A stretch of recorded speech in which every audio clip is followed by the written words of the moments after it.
I'd like to demonstrate why gaps in return planes are bad news for radiated emissions. We'll be using this circuit board to simulate the effect. Note that there are two wires taped down that we'll be using as clock traces. One wire has about a 5 centimeter gap in the return plane. The other wire does not.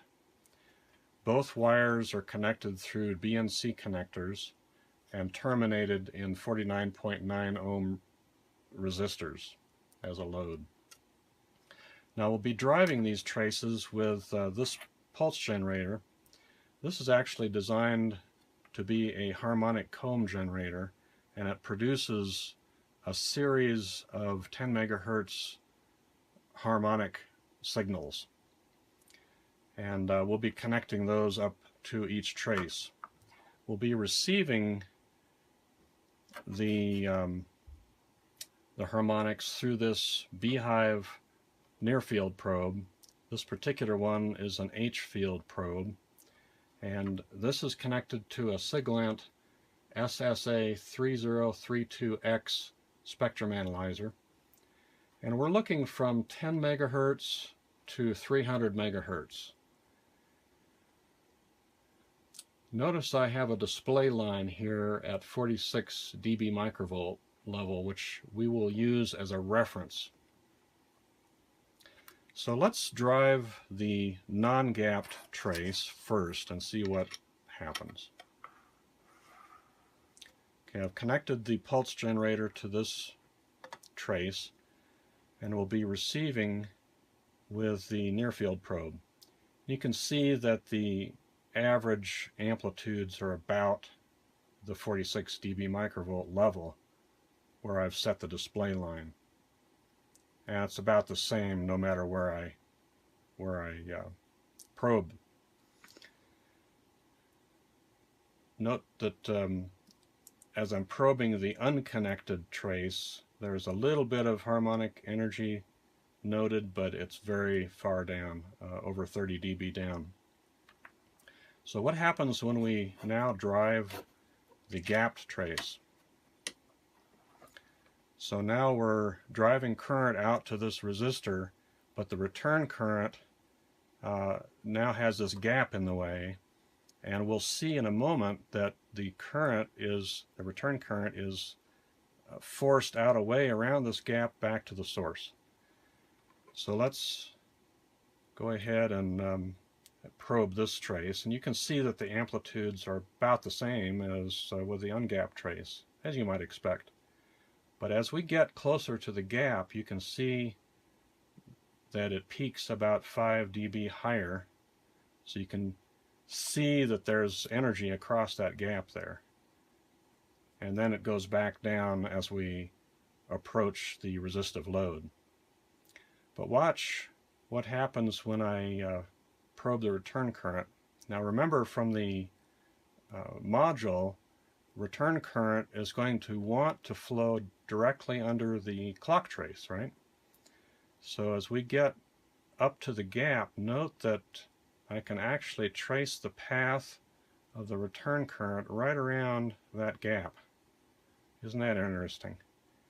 And then it goes back to the source.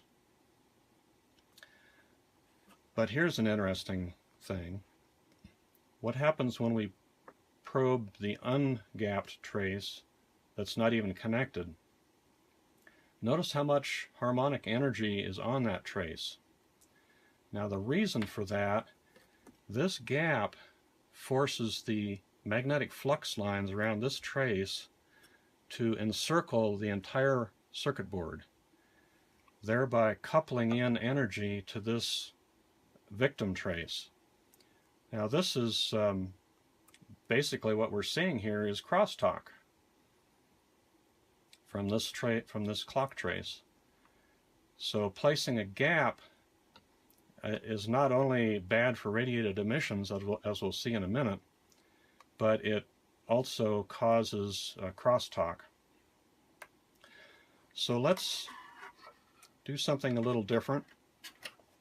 I'm going to reconnect this to the ungapped trace, and we're going to connect a wire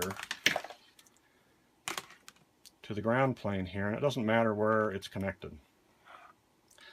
This wire is going to simulate, for example, an I/O cable, or maybe we can call it a USB cable. Now, the gap here causes large amounts of what we call common mode currents to flow throughout this whole board. And connecting, say, the shield connection of a USB to the ground plane or return plane of this board will allow these common mode currents to flow out this cable, and the cable will actually radiate just like an antenna. So let me show you that using a current probe. Now we'll be talking about current probes in a module coming up, but these are very good tools to use.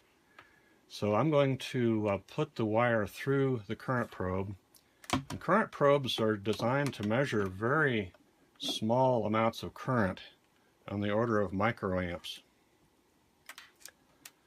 So here we're measuring the currents through this wire, and you can see that there's some resonant peaks, a couple of them. And these resonant peaks in the harmonic energy content is largely due to resonance effects of the wire plus the board.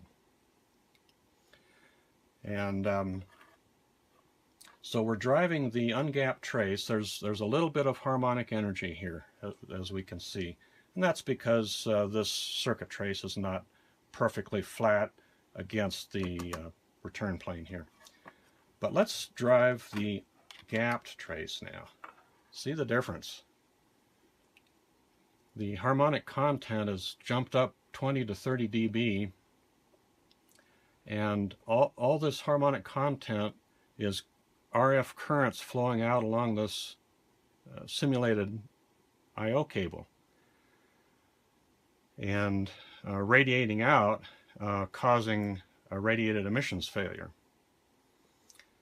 So hopefully this will help convince you to avoid running high-speed clock traces over gaps in the return plane.